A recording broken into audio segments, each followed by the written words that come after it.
também é esse mesmo símbolo do QR Code. Aqui do meu lado os envelopes e o CNPJ da igreja é o nosso Pix. Então, se você desejar e quiser participar financeiramente de tudo que nós temos feito aqui, você faz isso através de uma dessas maneiras, né? Ou fisicamente ou através da transferência bancária direto. E você fica à vontade para participar da maneira que achar mais conveniente, tá bom? As crianças, sim, Carolina? Crianças, vamos orar para vocês subirem para a classinha. Joaquim, e aí? Vamos lá.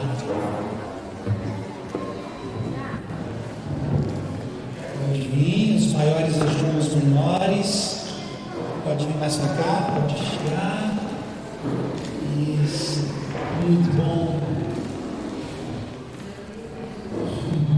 Maria, você está aproveitando a oportunidade, né? Você vem com a netinha só para disfarçar as de fundo, né? Vamos lá? Vamos orar? Deus nosso Pai, obrigado, Senhor, por esses meninos e meninas. Obrigado, Senhor, pela tua graça, pela tua bondade. Obrigado pelo privilégio que nós temos de compartilhar a nossa fé em Ti com esses pequeninos. Que em nome de Jesus o Senhor abençoe cada um deles. Em nome de Jesus o Senhor abençoe as professoras, os professores, e que seja um tempo de aprendizado para eles também. Amém. Amém. Pode ir lá, cuidado na escada. Mesma coisa, os maiores ajudam os menores. Isso. Cuidado na escada. Muito bom.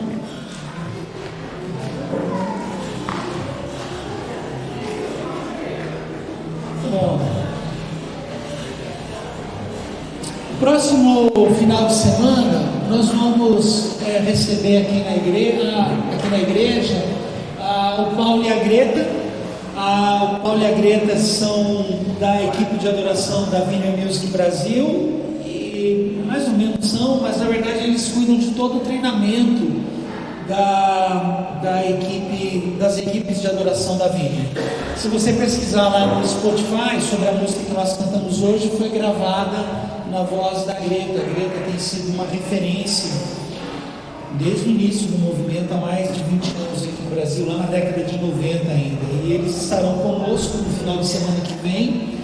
Na parte da tarde darão um treinamento para a equipe de adoração, e à noite nós teremos um período de louvor e adoração com eles e com a nossa equipe. Então, se você estiver com a sua agenda livre e quiser e desejar, domingo, sábado à noite, 19h30, eles estarão aqui conosco e nós teremos um tempo de louvor e adoração. Pouco típico, né, as reuniões à noite aqui na nossa igreja, mas com a vinda deles nós faremos isso no sábado que vem, e no domingo de manhã eles estarão conosco também. Mas se você quiser colocar na sua agenda. Ela vai cantar Me Derramar. A gente pode fazer pedido de fã. A Greta ela é muito aberta a isso, a gente pode pedir para ela. Fernando, manda uma mensagem para a Greta.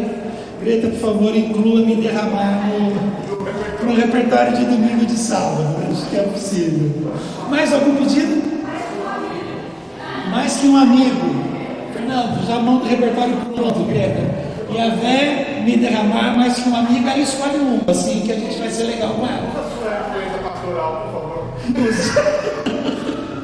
Eu mando mensagem para os dois, pode deixar. Uma alegria, na verdade,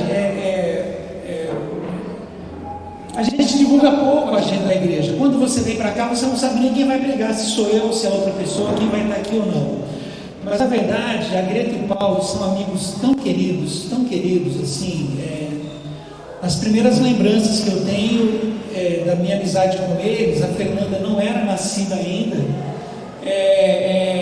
Os dois andando de pijama dentro de casa, abrindo a geladeira para pegar pudim, assim, na maior informalidade possível. São irmãos muito, muito queridos, uma história de vida dentro do movimento.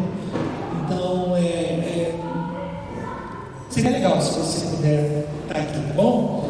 Ari, vem para cá, vamos orar com a Ari. Mais algum? Não esqueci mais algum? Não? Beleza? Quarta, né? As orações. Hoje o Ari que prega para a gente.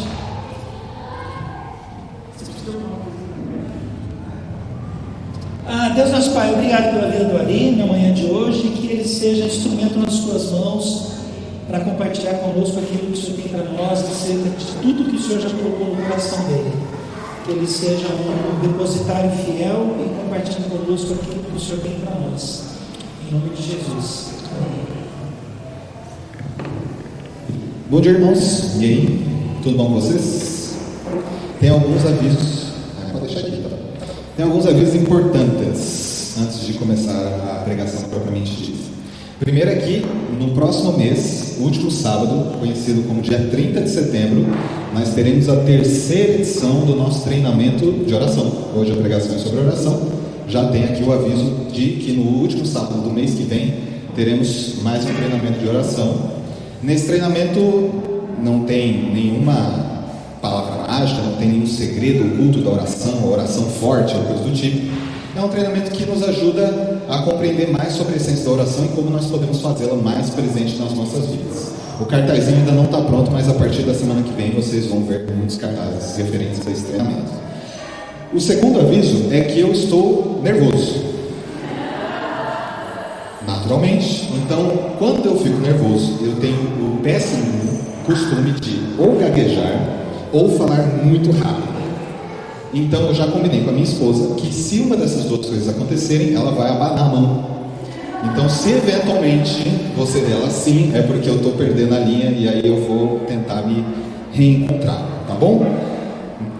Pelo mesmo motivo de nervosismo, eu às vezes tenho uma dificuldade de expressar ideias por conta do nervosismo, mas eu quero afirmar que eu fico muito mais relaxado numa mesa comendo uma pizza. Então, se alguma das coisas aqui não ficar clara e vocês pensarem, poxa, eu queria entender mais o que o Ari queria dizer com aquilo, me chamem para uma pizza e eu explico com todos os detalhes, tá bom? Avisos dados. Gostaria de pedir para algum irmão ou irmã pegar um copinho de água para mim, porque daqui a pouco eu vou começar a ficar com a boca seca. Mas vamos lá. Deixa eu abrir aqui meu caderninho.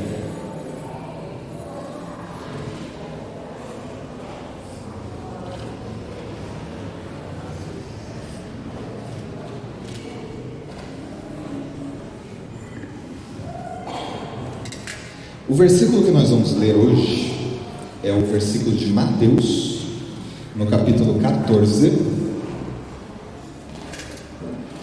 e o versículo, se eu não me engano, é o 23.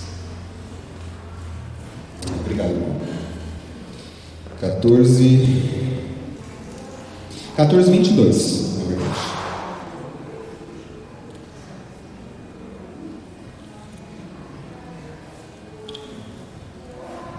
Beleza, já vou ler então. O título é Jesus anda sobre as águas e começa assim. Logo em seguida, Jesus insistiu com os discípulos para que esses entrassem no barco e fossem adiante dele para o outro lado, enquanto ele despedia a multidão.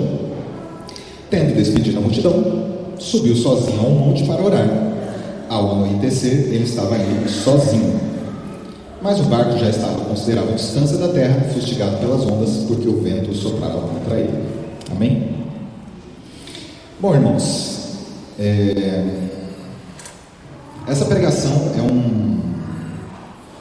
é uma coisa esquisita para mim, particularmente, para falar a verdade, porque essa palavra, ela já está no meu coração já há mais ou menos uns 2 meses, onde eu e a Val, nós fomos numa conferência de uma casa de oração.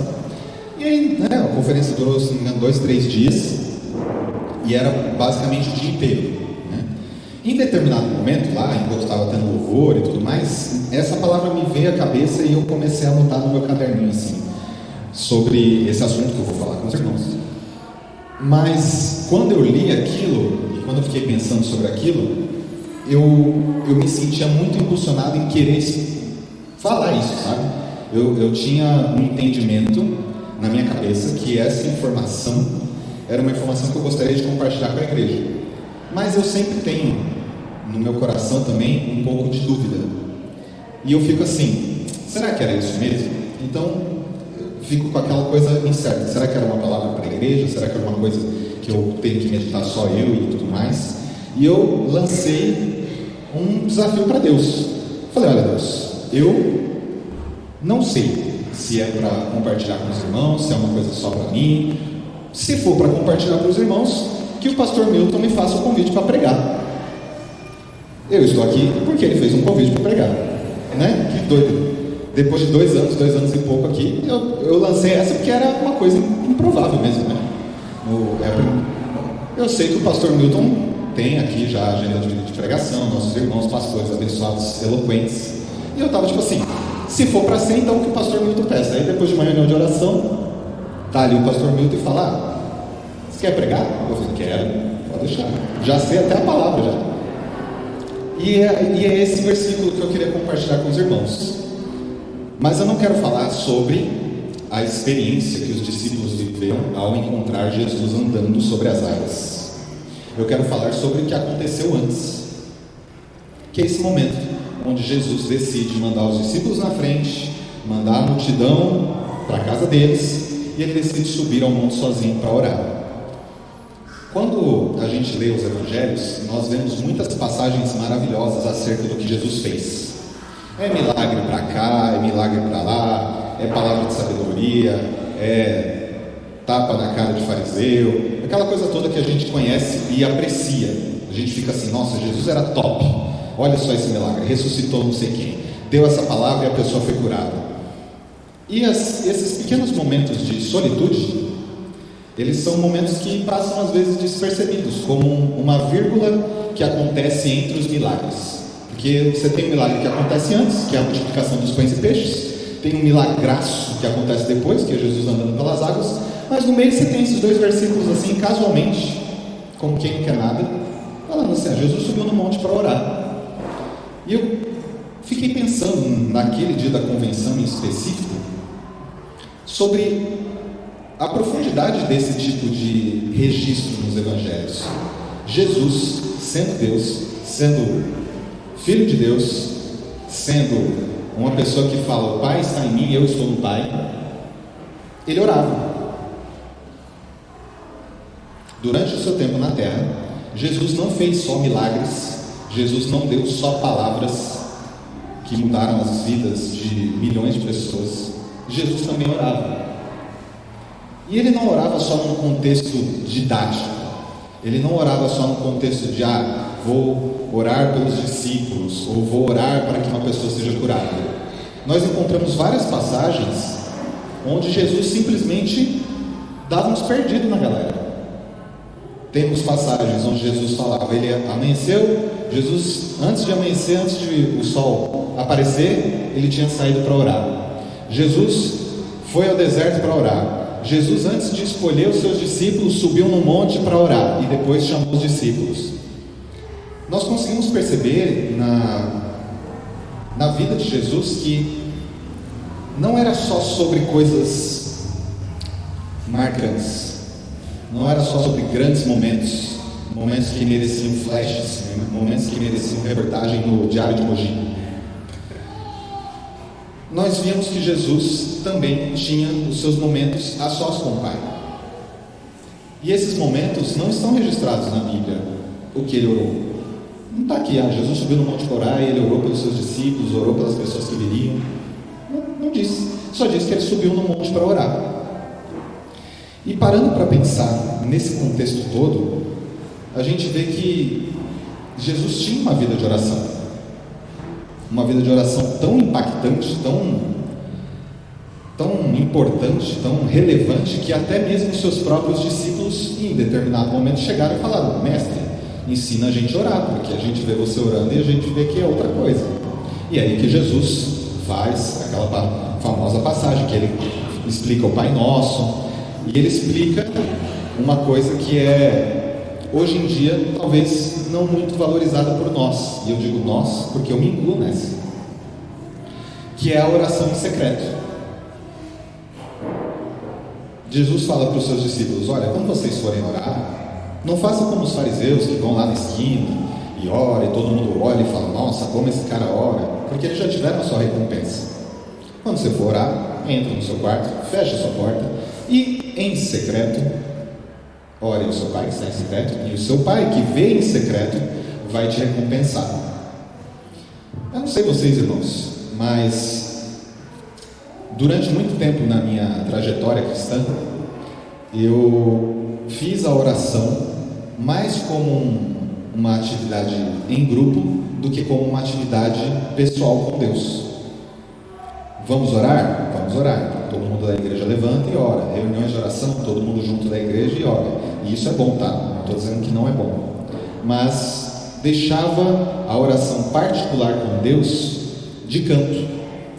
Já oro no domingo, já oro aqui, puxa, estou muito ocupado, acordei cansado, não dá tempo, ou o dia foi corrido demais, eu estou muito estressado, eu preciso assistir uma série para desestressar. Enfim, a gente tem 1000 motivos para não conseguir orar no nosso particular. Mas o que Jesus ensinou aqui, ele ensinou que é necessário que nós tenhamos uma relação com Deus secreta, uma relação com Deus particular, onde só você e Deus sabem, onde mesmo que pessoas saibam o que você ora, eles não sabem o que você está orando. Jesus tinha esses momentos onde ninguém sabia o que ele estava orando. E eu estava lendo um livro recentemente sobre esse tema, que ele trata a oração como aquilo que nos faz mais enraizados em Deus. O nome do livro, inclusive, acho que é Enraizados, alguma coisa assim. E a oração, quando nós vamos lendo na Bíblia, ela talvez não recebe tanta atenção, sabe? Você não vai ter um grande texto de Paulo falando assim, um capítulo inteiro, falando sobre oração, como por exemplo tem sobre o amor.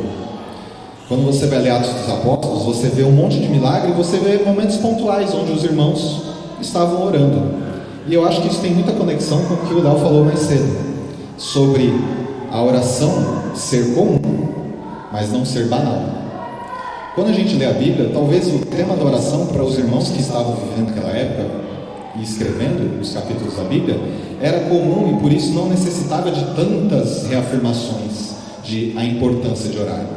Mas acho que nos nossos dias, para hoje, nós precisamos reafirmar a importância da oração, reafirmar a importância de nós cultivarmos uma relação com Deus, cultivarmos uma relação com Deus no solo do nosso coração. E isso só é possível através da meditação na sua palavra e através da oração. E eu sei que isso é um assunto banal às vezes, porque a gente sempre ouve falar de oração, mas quando a gente tenta colocar em prática, a gente descobre que não é banal, porque é difícil, porque às vezes o solo do nosso coração é duro, é muito duro. Às vezes a gente tem uma facilidade para fazer 1000 outras coisas, a gente não vê o tempo passar fazendo 1000 outras coisas. E eu digo aqui 1000 outras coisas porque eu não quero ficar pegando pontos específicos para parecer que eu estou perseguindo alguma coisa específica. Cada um sabe onde existem coisas que drenam o nosso tempo. Mas quando a gente senta para ajoelhar, ou ajoelha para orar, na verdade, é difícil, é muito difícil. O cachorro late, a campainha toca, a criança pede colo, ou alguém liga, parente liga, recebe mensagem no WhatsApp, acontece 1000 coisas. E quando não acontece nenhuma distração, ainda assim a gente ajoelha, o joelho começa a doer. Passa 5 minutos e você pensa, nossa, já devo ter orado uma meia hora, e passou 5 minutos. Passa 10 minutos, você tem a impressão de que você já não sabe mais o que orar. Você parece que você já gastou todo o seu português, já falou tudo o que tinha que falar e você fica travado. E tudo bem. Oração não é sobre uma competição de quem faz mais tempo. Não é sobre, ok, vou aqui.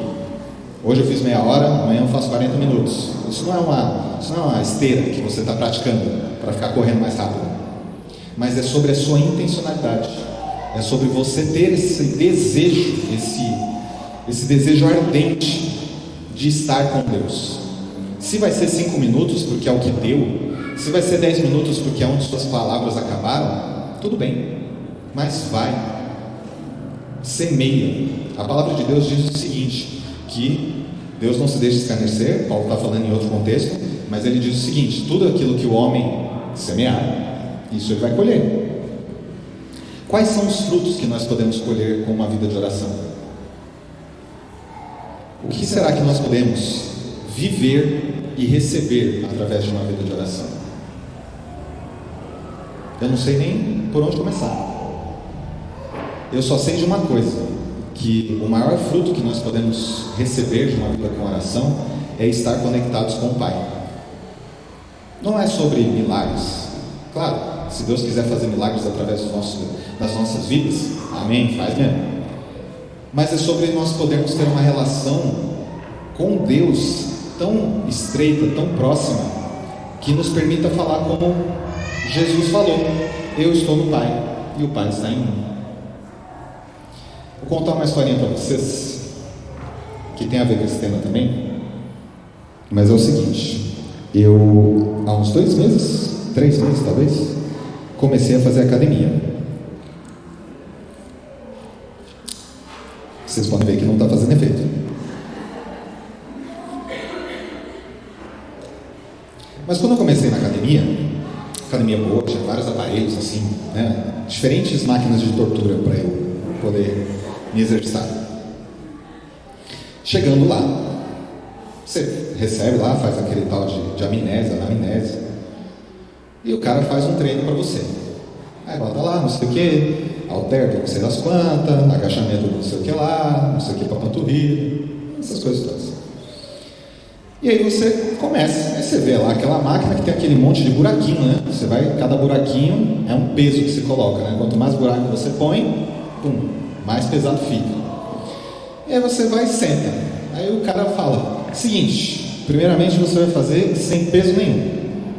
Aí o seu brio já é jogado no chão, né? Sua autoestima fala como, né? Pô, eu sei que eu sou magro, mas põe uns pesos aí, né? Aí você fala: não, dá pra pôr. Não, ele fala: não, você vai fazer sem peso para entender o movimento. Isso me lembra o Kaique, meu Deus do céu.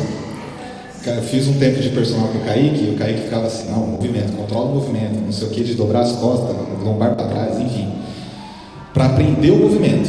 E o Kaique ficava fazendo a chamada e olhando para ver se eu estava em movimento. Não, as costas tá torta, não sei o que. E depois que você aprende o movimento, aí você põe peso. E aí, conforme você vai treinando, você sabe o movimento, você vai aumentando o peso, você vai ficando mais forte. Onde é que eu quero chegar com isso? Nas nossas vidas, se nós quisermos suportar os maiores pesos, nós primeiro precisamos aprender o movimento. E a Bíblia conta uma situação muito curiosa que aconteceu com umas pessoas que estavam tentando realizar os exercícios com muito peso, mas sem saber o movimento. Lá em Atos dos Apóstolos, Paulo estava visitando uma cidade, qual cidade que era, e ele estava expulsando demônios. E chega lá, expulsa demônios, joga pano em cima das pessoas, as pessoas são curadas. E tinha uns judeus que não eram convertidos na época, que eram uns exorcistas, eles expulsavam demônios. Eles ouviram, viram Paulo expulsando demônio em nome de Jesus, eles falaram: caramba, cara, pô, esse negócio de nome de Jesus então é o segredo então para expulsar demônio? E eles viram um endemoniado, chegaram lá para expulsar o endemoniado e falaram: ó, nós te expulsamos em nome de Jesus, a quem Paulo prega. O demônio, debochado, falou: olha, eu sei quem é Jesus e o Paulo eu conheço, mas vocês eu nunca ouvi falar. E sentou a porrada nos caras, arrebentou eles, moeu eles de porrada. Os caras tiveram que sair sem roupa da casa, porque foi um pega para capar. Hoje a gente não quer expulsar demônio, pelo menos eu não quero. Eu particularmente não tenho interesse nenhum em ver um demônio na minha frente, mas eu quero algumas coisas. Tenho desejo no meu coração, e não só desejos materiais, tá? Eu tenho vontade de ver coisas sendo realizadas na minha vida, que Deus faça certas coisas. Mas por que eu estou querendo pegar essas coisas pesadas se eu ainda não aprendi os movimentos, se eu ainda não aprendi a base? O Fernando que está aí construindo a casa lá, já está quase finalizando. Para construir a casa, a primeira coisa que faz é meter o fundamento para a casa ficar de pé. Se não for isso, você finge comigo e vai. Nós queremos algumas coisas que só são possíveis através de uma vida de oração. A gente vem aqui, aprende sobre a sabedoria de Salomão e fica assim: pô, eu queria ser desse jeito assim. A pessoa chegar perto de mim eu falar alguma coisa, a pessoa fala, meu Deus, isso aí só pode vir de Deus, eu preciso conhecer o Deus desse cara, eu preciso, sei lá, eu quero que minha família seja evangelizada, eu quero que meus amigos sejam evangelizados, e eu queria que, sei lá, eu no almoço de família eu falasse uma coisa, a pessoa, nossa, é isso, amém, eu recebo Jesus agora. Mas, ao mesmo tempo que eu quero todas essas coisas, eu não estou colocando nenhum fundamento em relação a isso. E o fundamento é somente na oração. Toda essa história que eu estou contando aqui é para que nós lembremos que a oração, ela não é uma parte acessória das nossas vidas. Ela não é uma coisa que nós deveríamos tratar como nós temos tratado. E, novamente, irmãos, eu estou falando aqui no geral. Se sua vida de oração está firmeza, vai mais. Mas eu posso falar da generalidade, me conhecendo. É entender que a nossa vida de oração, muitas vezes, ela é colocada nem como um item secundário da nossa lista de compras. É um item, sei lá, 10º. Por aí vai, porque, poxa, tem tanta preocupação, tem conta para pagar, tem relacionamento com amigos e família, tem cuidar da criança, tem estudar porque eu quero ser um bom profissional, tem fazer uma hora extra porque eu gastei muito no Nubank no mês passado, tem uma pizza no fim de semana que ninguém é de ferro, vou sair para dar um rolê, tem, sei lá, tem um monte de coisa. E nenhuma dessas coisas são ruins, nenhuma dessas coisas são pecaminosas. Não estou falando de pecado, mas é entender o quanto de coisas nós vamos colocando na frente de uma vida de oração com Deus. Eu não sei quais são as suas, eu não sei quais são das pessoas que estão lá fora, eu sei quais são as minhas. E Deus nos convida a refletir sobre o que é isso, por que nós estamos fazendo isso. Eu queria ler mais um versículo com os irmãos, estou quase finalizando. Um versículo que está em Hebreus, no capítulo 10, no versículo 19. Nós vamos ler até o 22. Eu estou falando rápido? Não? Obrigado. Só fazer o check. Hebreus 10, versículo 19.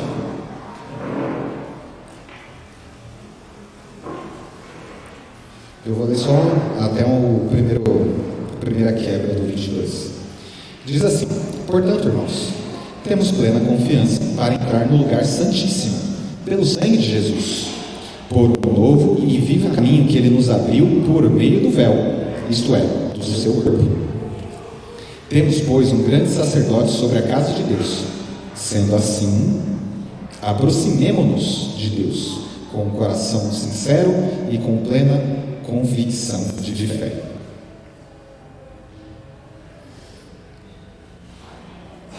Não sei se os irmãos estão acostumados com aquelas coisas dos rituais judaicos, antes de Cristo e na época de Jesus. Mas esse lugar santíssimo que o escritor e a escritora de Hebreus se refere, é um local que ficava dentro do templo, atrás do véu, onde tinha a Arca da Aliança, que tinha algumas coisas lá dentro, que era o cajado de Arão, tinha as tábuas dos mandamentos, tinha um pote do maná. Era um lugar que era chamado de lugar santíssimo. E ninguém entrava lá. Talvez, acho que era o sacerdote entrava uma vez, né? O sacerdote, o sumo sacerdote, né, o top dos tops, entrava naquele lugar uma vez por ano. Um país inteiro, temente a Deus, não poderia entrar naquele lugar. Um conjunto de sacerdotes que dedicavam a sua vida completamente a Deus não poderiam entrar naquele lugar. E o sacerdote que, em teoria, era o que dedicava ainda mais a sua vida a Deus, entrava lá uma vez por ano. E esse escrito de Hebreus diz que nós podemos entrar com confiança nesse lugar. E ele não estabeleceu nenhuma cláusula adicional aqui. Não disse se teria limitação de tempo, não disse se nós poderíamos entrar quando a gente está com autoestima, quando a gente está se sentindo santo, quando a gente está se sentindo pecador. Não disse que a gente pode entrar quando a gente está de bom humor ou de mau humor. Não disse que a gente pode entrar se a gente está com o dízimo em dia, ou se a gente está dando oferta, ou se a gente não falou mal do nosso irmão, ou se a gente está com a dieta em dia. Não disse. diz que nós podemos entrar em confiança porque um caminho novo nos foi aberto por Cristo. Esse caminho, ele continua aberto. E nós temos esse privilégio de entrar nesse lugar quando nós quisermos. Qualquer momento. Aqui, nas nossas casas, no trem, o lugar santíssimo está lá. E você pode entrar. E talvez aquilo que parece que veio de mão beijada, a gente trata com menor reverência. Só que não foi de mão beijada. Para nós, sim, foi através de graça, mas o preço foi altíssimo. O preço foi altíssimo. A gente não consegue pensar no tamanho do sacrifício que Cristo teve que se submeter para que esse lugar estivesse aberto para nós não querermos entrar. Para nós pensarmos, amanhã eu faço, porque eu estou muito cansado hoje. E sabe o que é mais legal? É que apesar de isso ser escandaloso, isso é escândalo, de pensar a forma como muitas vezes nós tratamos a presença de Deus. Apesar disso ser escandaloso, essa palavra que eu estou falando aqui, não é como se Deus estivesse assim, de braço cruzado e está emburrado conosco. Não, isso é um convite. Isso é um convite. A palavra de Deus diz que Deus permanece fiel, mesmo que nós sejamos infiéis, porque Ele não pode negar a si mesmo. Ele é fiel. Ele não está fiel quando você está santo, e Ele está bravo com você quando você não está santo. Ele é sempre fiel. Essa porta está sempre aberta.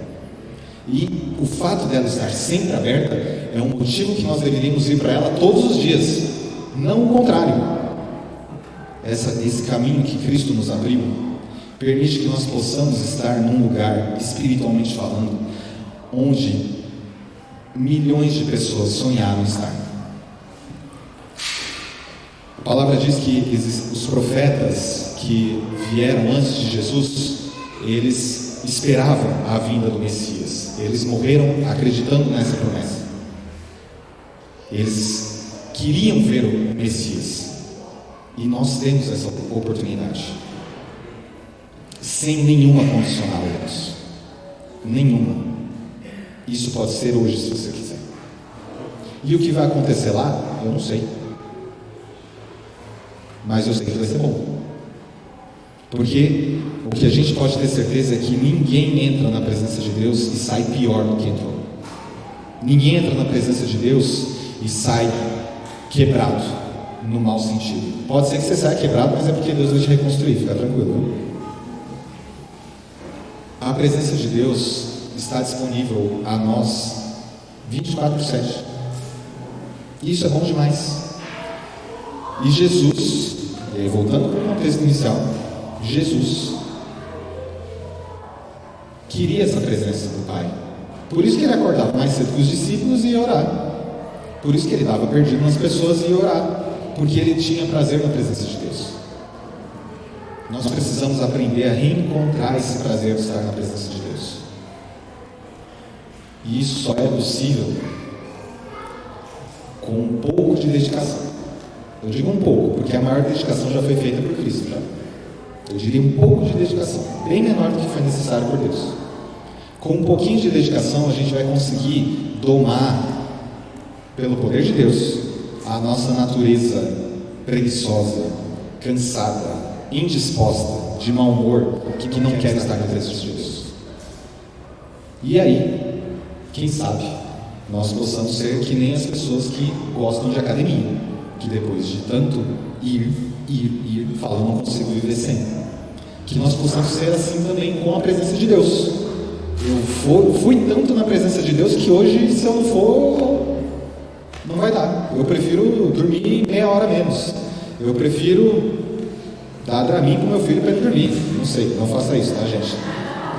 Não recomendo. Não tenho intenção de infringir nenhum estatuto da criança e do adolescente. Não façam isso. Deixem a criança com alguém. Bom, irmãos, acredito que é isso que eu gostaria de compartilhar com os irmãos. E eu só quero fechar com mais uma reflexão sobre esse assunto. Quanto vale o amor de Deus?